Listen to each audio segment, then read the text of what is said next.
నమస్కారం దూరదర్శన్ వార్తలకు స్వాగతం నేను శ్రీదేవి ముందుగా ముఖ్యాంశాలు చూద్దాం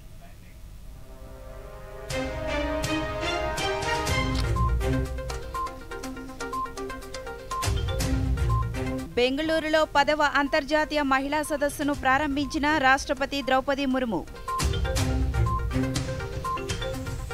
విజయవంతంగా ముగిసిన ప్రధాని అమెరికా పర్యటన భారత్కు తిరుగు పయనం పుల్వామా ఉగ్రదాడిలో అమరులకు దేశవ్యాప్తంగా నివాళులు ఆచార్య నాగార్జున విశ్వవిద్యాలయంలో 2 రోజుల యూజీసీ జాతీయ సెమినార్ నేటికి సజీవంగా 1100 సంవత్సరాల దోలా మారుల అమర ప్రేమగాథ ప్రేమికులను ఆకర్షిస్తోన్న రాజస్థాన్లోని దోలా మారుల స్మారకం ఇక వివరాలు మానవ విలువలను చెక్కుచెదరకుండా కాపాడుకోవాల్సిన అవసరం ఉందని రాష్ట్రపతి ద్రౌపది ముర్ము అన్నారు. కర్ణాటకలోని బెంగళూరులో 10వ అంతర్జాతీయ మహిళా సదస్సును రాష్ట్రపతి ప్రారంభించారు. ఈ సందర్భంగా మాట్లాడుతూ అభివృద్ధి చెందిన భారతదేశానికి మహిళల ప్రతి అడుగు ముఖ్యమైనదన్నారు. సాంకేతిక పరిజ్ఞానంతో జీవిత పురోగతిని సాధించాలన్నారు.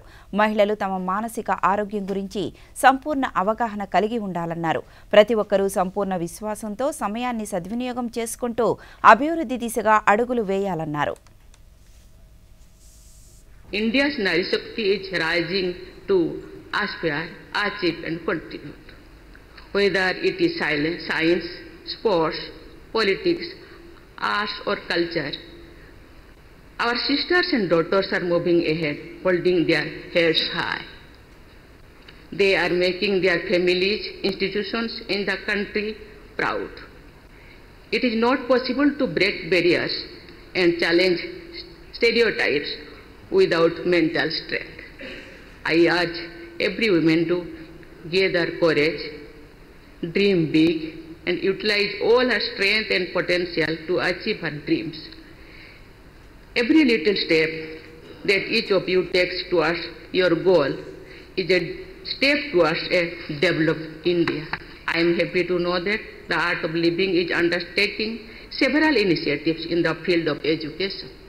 I am told that these initiatives are benefiting children not just in urban but also in the remote tribal areas of our country. 2 రోజుల అమెరికా పర్యటనలో ప్రధానమంత్రి నరేంద్ర మోదీ ఆ దేశ అధ్యక్షుడు డొనాల్డ్ ట్రంప్తో ప్రత్యేకంగా భేటీ అయ్యారు. అమెరికా అధ్యక్ష భవనం వైట్ హౌస్లో జరిగిన ఈ సమావేశంలో ఇరువురు నేతలు భారత్ అమెరికాకు సంబంధించిన ద్వైపాక్షిక సంబంధాలు, రక్షణ సహకారం, వాణిజ్యం సహా పలు అంశాలపై చర్చించారు. భారత రక్షణ రంగాన్ని మరింత బలోపేతం చేసేలా అధునాతన F-35 యుద్ధ విమానాలను విక్రయించేందుకు తాము సిద్ధంగా ఉన్నట్లు ట్రంప్ వెల్లడించారు. ఇరు దేశాలు త్వరలోనే అద్భుతమైన వాణిజ్య ఒప్పందాలు చేసుకోనున్నట్లు తెలిపారు. ఈ ఏడాది నుంచే భారత్కు రక్షణ రంగ ఉత్పత్తుల విక్రయాలను పెంచుతామని ట్రంప్ తెలిపారు. ఈ సందర్భంగా నరేంద్ర మోదీ మాట్లాడుతూ ఇరు దేశాల మధ్య పరస్పర ప్రయోజనకరమైన వాణిజ్య ఒప్పందం త్వరలోనే జరుగుతుందని విశ్వసిస్తున్నట్లు తెలిపారు. అమెరికాలో చమురు, గ్యాస్ వాణిజ్యంపైన దృష్టి పెడతామన్నారు. 2030 నాటికి $500 బిలియన్ ద్వైపాక్షిక వాణిజ్యమే లక్ష్యమని ప్రధాని తెలిపారు. ఈ సందర్భంగా భారత్ అమెరికా కాంపాక్ట్ కార్యక్రమానికి శ్రీకారం చుట్టారు. ఈ కార్యక్రమం కింద రక్షణ భాగస్వామ్యానికి సంబంధించిన పలు అంశాలపై ఇరు దేశాలు సంయుక్త కార్యాచరణతో ముందుకు వెళ్లనున్నాయి. मेरे लिए खुशी की बात है कि आते ही राष्ट्रपति ट्रंप ने एक मित्र की तरह मुझे पुराने अहमदाबाद के स्टेडियम की याद दिलाई. ये बात सही है कि ह्यूस्टन में हाउडी मोदी और गुजरात में अहमदाबाद में नमस्ते ट्रंप, वो दो एक ऐसी बहुत बड़े विशाल कार्यक्रम रहे जिसकी गूंज आज भी भारत के हर कोने में सुनाई दे रही है. भारत अमेरिका संबंधों को प्रगाढ़ बनाने में, उसको एक नई ऊंचाई देने में और व्यापकता देने में భారత ప్రధాని నరేంద్ర మోదీ అమెరికా అధ్యక్షులు డొనాల్డ్ ట్రంప్ వైట్ హౌస్లో ప్రత్యేకంగా భేటీ అయిన అనంతరం సంయుక్తంగా మీడియా సమావేశం నిర్వహించారు. ఇరు దేశాల పరస్పర వాణిజ్య, రక్షణ బంధం బలోపేతానికి కట్టుబడి ఉన్నట్లు దేశాధినేతలు తెలిపారు. రష్యా ఉక్రెయిన్ యుద్ధం, పశ్చిమాసియా ఉద్రిక్తతలపై మోదీ మాట్లాడుతూ యుద్ధం విషయంలో భారత్ ఎల్లప్పుడూ శాంతి వైపు నిలబడుతుందన్నారు.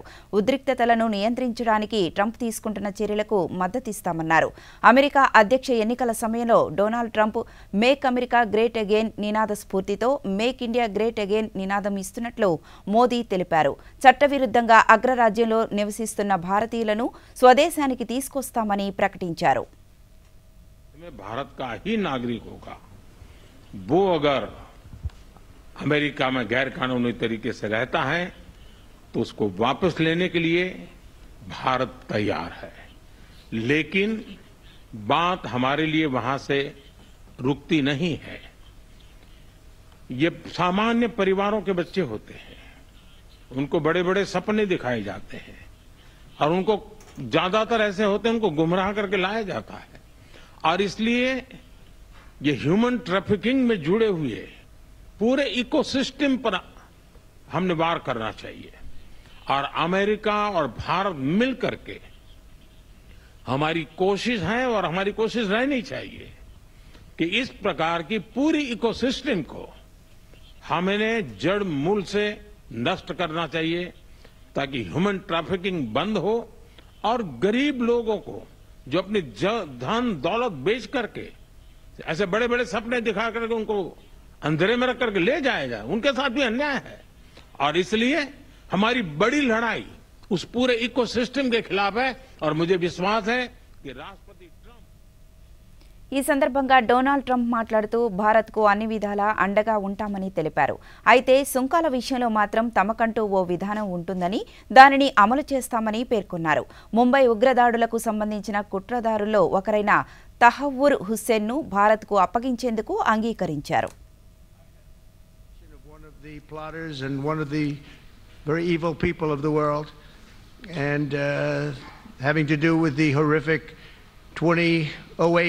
Mumbai terrorist attack to face justice in India. So he's going to be going back to India to face justice.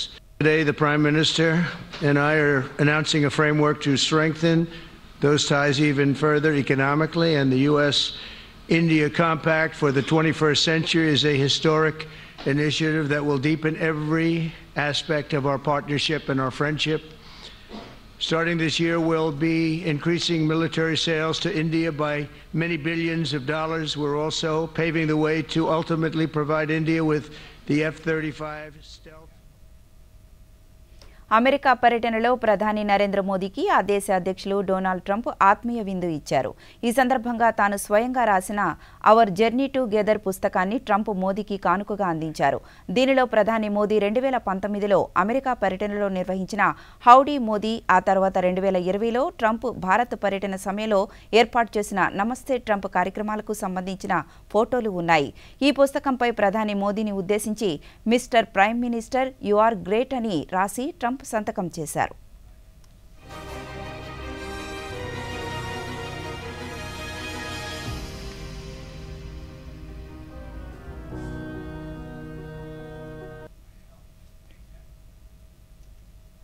రెండు రోజుల అమెరికా పర్యటన విజయవంతంగా పూర్తి చేసుకున్న ప్రధానమంత్రి నరేంద్ర మోదీ భారత్కు తిరుగు పయనమయ్యారు. భారత వాయుసేన ప్రత్యేక విమానంలో బయలుదేరిన ప్రధానికి ఆ దేశ ఉన్నతాధికారుల బృందం ఘనంగా వీడ్కోలు పలికింది.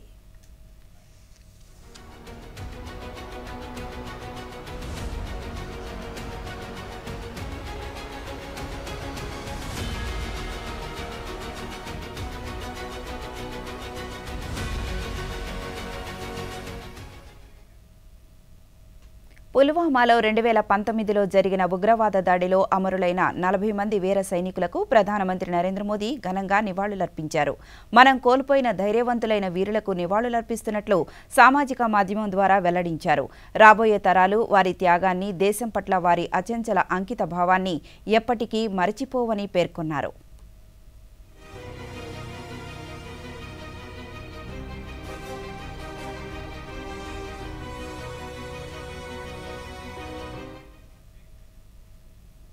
పుల్వామా ఉగ్రదాడిలో వీరమరణం పొందిన జవాన్లకు కేంద్ర హోంమంత్రి అమిత్ షా నివాళులర్పించారు. ఉగ్రవాదం మానవాళికి అతిపెద్ద శత్రువని, దీనికి వ్యతిరేకంగా ప్రపంచం మొత్తం ఏకమైందని సామాజిక మాధ్యమంలో తెలిపారు. ఉగ్రవాద నిర్మూలనకు నరేంద్ర మోదీ ప్రభుత్వం కట్టుబడి ఉందని అన్నారు. ఉగ్రవాదాన్ని అంతమొందించడమే లక్ష్యమని పేర్కొన్నారు. 2019లో పుల్వామాలో జరిగిన ఉగ్రదాడిలో 40 మంది సిఆర్పీఎఫ్ సిబ్బంది అమరులైన ఘటనకు ఈ రోజుతో 6 సంవత్సరాలు పూర్తయ్యాయి.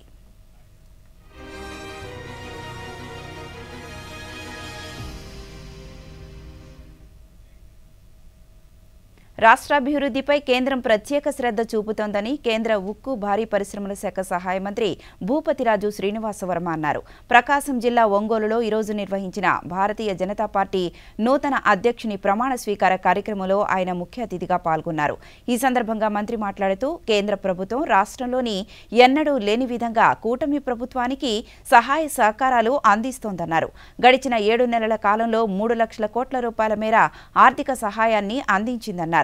అమరావతి నిర్మాణం, పోలవరం ప్రాజెక్టు, విశాఖలో రైల్వే జోన్ ఏర్పాటు కోసం అన్ని విధాలుగా చేయూతనిస్తోందన్నారు. రాష్ట్ర ప్రజల మనోభావాలను గౌరవించి విశాఖ ఉక్కు ఫ్యాక్టరీకి 11,400 కోట్ల రూపాయల ప్యాకేజీ ఇవ్వడం జరిగిందన్నారు.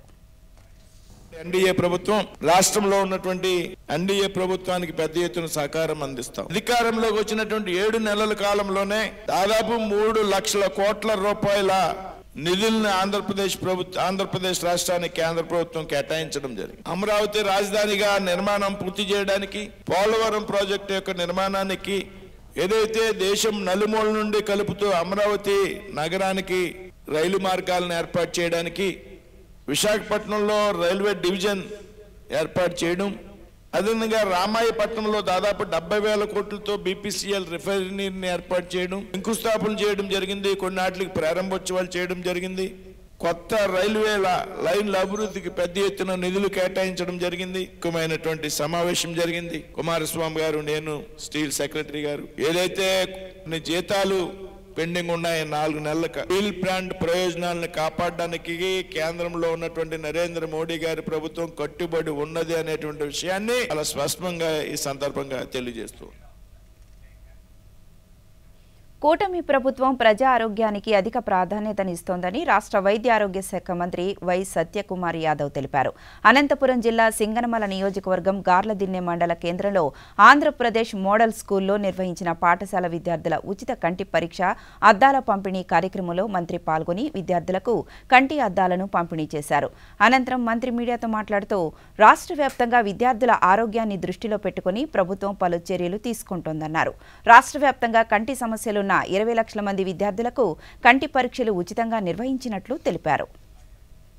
For control of blindness and visual impairment కింద వారికి ఉన్న సమస్యను గుర్తించి తగు విధంగా ఉచిత కంటి అద్దాల పంపిణీ కానీ, లేదా ఏదైనా రిఫ్రాక్టివ్ ఎర్రర్స్ ఉంటే దానికి సంబంధించిన సర్జరీ కానీ చేసే దిశగా పరీక్షలు నిర్వహించడం జరిగింది. రాష్ట్ర వ్యాప్తంగా కంటి చూపులు ఇబ్బందులు ఉన్నాయి అని గుర్తించబడిన 20 లక్షల మంది విద్యార్థులకి పరీక్షలు నిర్వహించడం జరిగింది. దాంట్లో 90,000 మంది విద్యార్థులకి కంటి అద్దాలు అవసరం ఉందని, ఇతరత్ర చిన్న కంటికి సంబంధించిన ఇబ్బందులు ఉన్నాయని గుర్తించడం జరిగింది. 90,000 మందికి ఇవాళ ఉచితంగా ప్రభుత్వ పాఠశాలలకి వెళ్లి కంటి అద్దాల పంపిణీ చేయడం జరుగుతూ ఉంది.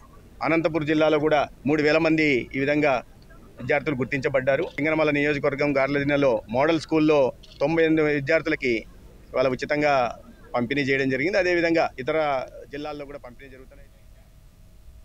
పుల్వామా ఉగ్రదాడిలో అసువులు బాసిన వీర జవాన్లకు రాష్ట్ర బీజేపీ అధ్యక్షురాలు, రాజమహేంద్రవరం పార్లమెంటు సభ్యురాలు దగ్గుపాటి పురంధేశ్వరి ఈరోజు ఘనంగా నివాళులర్పించారు.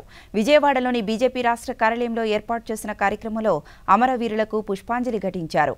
ఈ సందర్భంగా ఆమె మీడియాతో మాట్లాడుతూ వీర జవాన్ల త్యాగాలను దేశం ఎన్నటికీ మరువదన్నారు. ప్రధానమంత్రి నరేంద్ర మోదీ రక్షణ రంగ అభివృద్ధికి విశేష కృషి చేస్తున్నారన్నారు. వారి ప్రాణాన్ని కోల్పోవడం జరిగింది. ఆనాడు జరిగినటువంటి ఉగ్రవాదుల యొక్క దాడి నేపథ్యంలో వారి ప్రాణాలను కోల్పోవడం జరిగింది. ఏ విధంగా భారతదేశ ప్రధాని వారి యొక్క బలిదానాన్ని గుర్తించడం మాత్రమే కాకుండా సైనికులకి నిజమైన నివాళిగా ఉగ్రవాదులు పుల్వామా మీద దాడి చేసి 41 మంది మన సైనికుల్ని హతమారిస్తే వారు వెంటనే పొరుగు దేశం భూభాగంలోకి మన సైనికుల్ని పంపించి అక్కడ ఉన్నటువంటి ఉగ్ర స్థావరాన్ని ధ్వంసం చేసి తిరిగి ఏ ఒక్క సైనికుడు తన ప్రాణం కోల్పోకుండా మన దేశానికి తిరిగి వచ్చినటువంటి సంఘటన మనందరికీ గుర్తుంటుందని చెప్పి నేనైతే భావిస్తాను. ఇది ఒక రకంగా చెప్పాలంటే నిజమైన నివాళి. ప్రతి సైనికుడి వెనుక 140 కోట్ల మంది భారతీయులు నిలబడి ఉన్నారు అనేటువంటి విషయాన్ని మోడీ గారు నిరూపించడం జరిగింది. చెప్పాలంటే నిజమైన నివాళి. ఇప్పుడు ప్రకటనలో అక్క జాబ్ దొరికింది.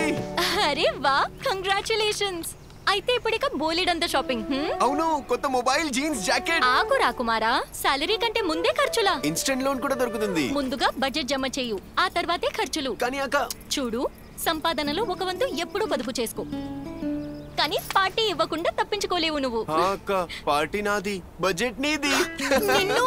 ఆర్బీఐ చెబుతుంది, సరైన ఆర్థిక వ్యవహారమే మిమ్మల్ని కాపాడుతుంది. తిరిగి వివరాల్లోకి వెళితే, నేటి సమాజ వ్యాపార రంగంలో వినియోగదారులను ఆకట్టుకోవడానికి ఈ కామర్స్ కంపెనీలు అనేక అనైతిక విధానాలను అవలంబిస్తున్నాయని రాయపూర్ ఐఐఎం ప్రొఫెసర్ మామిడి వర్ష అన్నారు. రుణ యాప్లు, మార్కెటింగ్ వెబ్సైట్లు వంటి వాటితో పొంచి ఉన్న ప్రమాదం తప్పించుకోవాలంటే సాధారణ ప్రజలు కూడా కనీస సాంకేతిక పరిజ్ఞానం కలిగి ఉండాలని ఆమె సూచించారు. కృత్రిమ మేధ వల్ల ప్రస్తుతం మనం చేస్తున్న పనులు మరింత త్వరితంగా చేసుకోగలమే గాని దానివల్ల ఉద్యోగాల కొరత ఉండదంటున్న మామిడి వర్షతో దూరదర్శన్ ప్రాంతీయ వార్తా విభాగాధిపతి డాక్టర్ జి కొండలరావు అందిస్తున్న ముఖాముఖిని ఇప్పుడు చూద్దాం. ప్రొఫెసర్ మామిడి వర్ష ఐఐఎం రాయ్పూర్ నుంచి ఆచార్య నాగార్జున విశ్వవిద్యాలయంలో కామర్స్ మేనేజ్మెంట్ విభాగం ఆధ్వర్యంలో జరుగుతున్న 2 రోజుల సెమినార్లో యూజీసీ సదస్సులో పాల్గొనడానికి ఇచ్చేశారు. వారితో మనం ప్రత్యేకమైన ఈ ముఖాముఖి ఫేస్ టు ఫేస్. నమస్తే అండి. ఈ ప్రస్తుత సమాజ పరిణామ అభివృద్ధి క్రమంలో సాంకేతిక పరిజ్ఞానం పెరుగుతూ వచ్చింది, మారుతూ వచ్చింది. ఆనాటి ఇంటర్నెట్ నుండి ఈనాటి ఆర్టిఫిషియల్ ఇంటెలిజెన్స్ వరకు మనం చాలా చాలా చాలా పరిణామ క్రమం చూస్తూ వచ్చాం. ఈ నేపథ్యంలో మార్కెటింగ్ అనలిటిక్స్ ఒకవైపు, డేటా వినియోగం మరొక వైపు, ఆన్లైన్ బిజినెస్ చాలా విస్తృతమైన నేపథ్యంలో ఇలాంటి సెమినార్ల యొక్క ప్రాధాన్యత ఎంతవరకు ఉంది, ప్రజలకి ఆన్లైన్ మార్కెటింగ్ ద్వారా వచ్చే లబ్ధి ఎలా ఉంటుంది, ప్రభుత్వాలకి ఇలాంటి కొత్త విధానాలు, కొత్త సాంకేతిక పరిజ్ఞానము, ఈ పాలసీ విధానాలు రూపొందించడం గురించి ఆంధ్రప్రదేశ్ ముందుంది. ఈ సందర్భంలో ఈ సెమినార్ ఈ అమరావతిలో జరగటం ప్రాధాన్యత సంతరించుకుందా లేదా, మీరేమంటారు? ఇలాంటి సెమినార్స్ చాలా ఇంపార్టెంట్ అండి, మన అందరికీ అవేర్నెస్ క్రియేట్ చేయడానికి. మీరు బాగా అడిగారు. అంటే మార్కెటింగ్ అనలిటిక్స్లో or you know ecommerce websites నుంచి కానీ వీటన్నిటిలో జనాలకి చాలా మటుకు తెలియదు. ఒక టెక్నాలజీ అంటే వాళ్ళు ఒక ప్రోడక్ట్ని అమ్మడానికి కానీ ఏదైనా ఇన్ఫర్మేషన్ తీసుకోవడానికి కానీ ఈ కామర్స్ వెబ్సైట్స్ కానీ ఈ మార్కెటింగ్ ఈ కంపెనీస్ కానీ చాలా అనెథికల్ ప్రాక్టీసెస్ ఫాలో అవుతాయి. డార్క్ ప్యాటర్న్స్ అని ఒక కాన్సెప్ట్ ఉంది. వాళ్ళు ఏం చేస్తారంటే మనం ఏదైనా మన ఇన్ఫర్మేషన్ అడిగినప్పుడు వాళ్ళకి ఆ ఇన్ఫర్మేషన్ ఇస్తున్నామని మనకు తెలీదు. వాళ్ళు మనల్ని డైరెక్ట్ చేస్తారు. మనం ఎటువైపు వెళ్ళాలి అనేది వాళ్ళకి కావాల్సిన విధంగా మనని డైరెక్ట్ చేస్తారు. ఆ అవేర్నెస్ ఎవరికీ లేదు.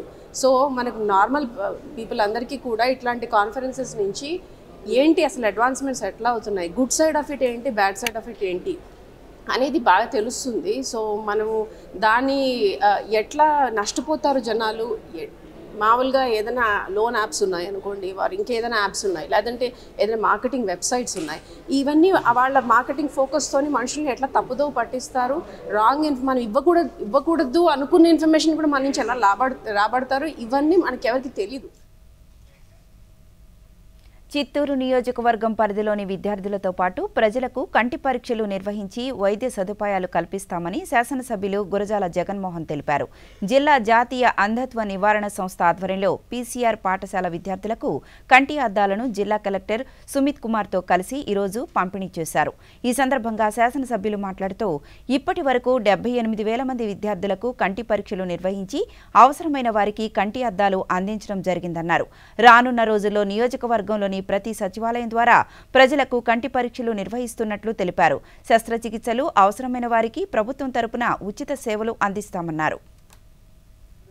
ప్రాబ్లమ్స్ ఉన్నాయో వాటన్నిటిని కూడా త్వరలో మేబీ 1 వీక్ తర్వాత ప్రతి సచివాలయంలో కూడా ఈ కార్యక్రమాన్ని చేపట్టడానికి ఇప్పుడే నిర్ణయం తీసుకున్నాము. కాబట్టి కామన్ గా ఉండే ప్రజలు కూడా చిత్తూరు నియోజకవర్గంలో మీరు ఎవరైతే కంటి ప్రాబ్లమ్స్ తో ఇబ్బంది పడుతున్నారో వారందరికీ సచివాలయాల్లో రాబోయే రోజుల్లో ఇటువంటి చెకప్ చేసి వాళ్ళకంతా కూడా స్పెక్స్ కావచ్చు, సర్జరీ కానీ లేదా ఇంకేదన్నా చేయాల్సి వచ్చినా కూడా శంకర ఐ ఆసుపత్రి అని ఉంది, రెఫర్ చేసి వాటికి సంబంధించినవన్నీ కూడా మేము జాగ్రత్తలు తీసుకుని నిర్ణయించుకున్నాం.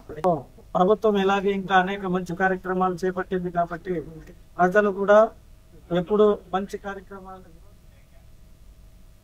ప్రజల అభ్యున్నతికి కృషి చేసిన మహనీయులను స్మరించుకోవాల్సిన బాధ్యత అందరిపై ఉందని శ్రీ సత్యసాయి జిల్లా జాయింట్ కలెక్టర్ అభిషేక్ కుమార్ అన్నారు. పుట్టపర్తిలో జిల్లా సాంఘిక సంక్షేమ శాఖ ఆధ్వర్యంలో నిర్వహించిన దామోదర సంజీవయ్య జయంతి కార్యక్రమంలో ఆయన పాల్గొన్నారు. ఈ సందర్భంగా జాయింట్ కలెక్టర్ మాట్లాడుతూ సంజీవయ్య సమాజంలో అన్ని వర్గాల ప్రజలకు ఆదర్శప్రాయుడన్నారు. నిరుపేద కుటుంబంలో పుట్టిన ఆయన తన అసమాన ప్రతిభతో పలు పదవులను పొందారన్నారు. ఆయన నీతి, నిజాయితీ, నిరాడంబరత అందరికీ అనుసరణీయమన్నారు. ఒక సాధారణ హౌస్ ఆ రకంగా ఉంది. If he can do we can also. ఆయన చేసినారు, మనము కూడా చేయొచ్చు. సో మెసేజ్ అందరికి, స్టూడెంట్స్ కి, ఒక ఫ్యామిలీకి, ఒక సొసైటీకి, అందరికి ఆ మెసేజ్ పోవాలి. ఒక కమ్యూనిటీ కోసం కాదు, కమ్యూనిటీ ఒక పర్టికులర్ కాస్ట్ కోసం, ప్రతి ఒక్క మనిషికి ఒక inspiration. Please inform, please spread the message of his contributions, of his achievements, of his exemplary performance, so that more and more leaders like him. That is the main purpose of creating state level programs, celebrating birth anniversaries. We remember them, we learn from them, we replicate what they have.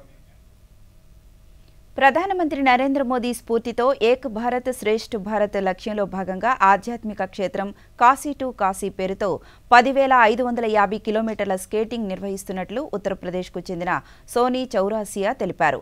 జనవరి 20వ తేదీన కాశీ నుంచి skating చేసుకుంటూ ఆమె విజయవాడ చేరుకున్నారు. ఆరోగ్య భారత్ నినాదంతో యాత్రకు శ్రీకారం చుట్టానంటున్న Sony Chaurasia Doordarshan ప్రాంతీయ వార్తా విభాగాధిపతి నిర్వహించిన ప్రత్యేక ముఖాముఖిలో పాల్గొన్నారు. ఆ వివరాలు ఇప్పుడేంటో చూద్దాం. ఆరోగ్య భారత్ రోలర్ స్కేటింగ్ 2.0 సందర్భంగా దూరదర్శన్ ప్రాంతీయ వార్తా విభాగం ప్రత్యేకంగా ఏర్పాటు చేసిన ఈ ముఖాముఖి ఫేస్ టు ఫేస్ కార్యక్రమంలో పాల్గొనడానికి శ్రీమతి సోనీ చౌరాసియా కాశీ నుంచి విచ్చేశారు. సోనీ చౌరాసియా గారు, నమస్తే. నమస్కారం. What is the motive and what is the aim behind taking part this marathon yatra? My motto is that I am doing for Atulya Bharat Yog to Arogya Bharat 2.0 यात्रा. मेरा जो उद्देश्य है, हमारे भारत के जितने नागरिक हैं, स्पेशली हमारी युवा पीढ़ी, my youth connect with the our ascent things like yoga, adhyatma and Ayurveda. तो हम यही प्रयास कर रहे हैं कि हमारी युवा जागृत हो, अपने आप को पहचाने, हमारे भारत के मूल मिट्टी की जो ताकत है उसको पहचाने और इस आध्यात्म, योग और आयुर्वेद से जुड़े, ताकि वो स्वयं को, अपने समाज को और अपने राष्ट्र को सशक्त कर पाए. How do you find this? You said Ayurveda, Unani and all Indian system of medicine. So how do you find this Ayurveda in India and in its practice in India? मैंने अभी तक जो भी मैंने किया, चाहे मैंने कथक डांस का किया, चाहे Kashmir to Kanyakumari roller skate 5,1100 kilometres की जर्नी की, कभी भी मैंने अपने बड़े इवेंट्स में अब तक कोई भी एलोपैथिक दवा नहीं यूज़ किया है. तो ये पावर मैं बता सकती हूँ कि आयुर्वेद में कितनी पावर है. आयुर्वेद हमें उस मुकाम तक लाता है कि आपकी बॉडी पूरी तरह ठीक रहे और आप उन्हीं चीज़ों में, और वो हानिकारक भी नहीं होता है. तो मैं अभी तक अपनी बॉडी के लिए वही यूज़ कर रही हूँ. योग, you know the power of yoga. Power nap से लेके और ध्यान प्राणायाम जितनी भी चीज़ें हैं मैं वो मेरे अनुसार करती हूँ। आप सभी अपने अनुसार करेंगे, नहीं कि कोई बता रहे तो आप सारी प्रैक्टिस करें। आपकी बॉडी को जो चीज़ सूट करता है उसको आप करें और आप उसका चमत्कार खुद देखेंगे। मेरे जीवन में योग, आध्यात्म और आयुर्वेद का चमत्कार आप साक्षात देख रहे हैं कि मैं 10,550 किलोमीटर का टारगेट लेके चली हूँ और आपके सामने लगभग मैं 2,500 कर चुकी हूँ और बैठी हूँ। లైలా మజ్నుల కథలతో పాటు ప్రేమికులకు ఆదర్శంగా నిలిచే చారిత్రక ప్రేమ కథలు రాజస్థాన్లో ఎన్నో ఉన్నాయి. రాజస్థాన్ జానపదాల్లో వినిపించే ధోలా మారుల అమరగాథకు ప్రతీకగా నిలిచే చారిత్రక వారసత్వం నేటికి వారి ప్రేమగాథను తెలియజేస్తూనే ఉంది. వేల సంవత్సరాలు అమర ప్రేమకు సాక్షిగా నిలుస్తోంది. ఆ విశేషాలేంటో ఈ కథనంలో చూద్దాం. రాజస్థాన్ శౌర్యానికే కాకుండా ప్రేమ కథలకు ప్రసిద్ధి. స్థానిక జానపదాల్లో వినిపించే ధోలా మారుల అమర ప్రేమ కథ నేటికి సజీవంగా ఉంది. బఘేరా గ్రామంలోని 1100 సంవత్సరాల పురాతనమైన రాతి తోరణం ధోలా మారుల ప్రేమ కథకు నిశ్శబ్ద సాక్షిగా నిలుస్తోంది. ఎడారి ఇసుకలో పుట్టిన ధోలా మారు ప్రేమను బఘేరాలోనే విడదీయరాని వివాహ బంధం పడింది. అజంతా ఎల్లోరాల వలె పురాతనమైన ఈ ఆర్చ్ గేటుపై ధోలా మారుతో సహా అనేక ఇతర రకాల శిల్పాలు నేటికీ ప్రేమికులను ఆకర్షిస్తున్నాయి. ఈ తోరణ ద్వారం ముందు నిర్మించిన బలిస్థలాలు, నవగ్రహాలు, దేవతల విగ్రహాలు ఈ చారిత్రక చిహ్నంపై అందంగా చెక్కారు. మరొక స్తంభంపై ఉన్న శాసనాన్ని చరిత్రకారులు కొత్త టెక్నాలజీతో చదవడానికి ప్రయత్నించారు. ఈ ధోలా మారుల వివాహాన్ని స్మరించే చారిత్రకత సంఘటనలు పలు పుస్తకాల్లో ప్రస్తావించారు. इसका आज के समय में महत्व है कि ये तोरण द्वारा ना रानी ढोला और मरवर की उनकी प्रेम गाथा थी।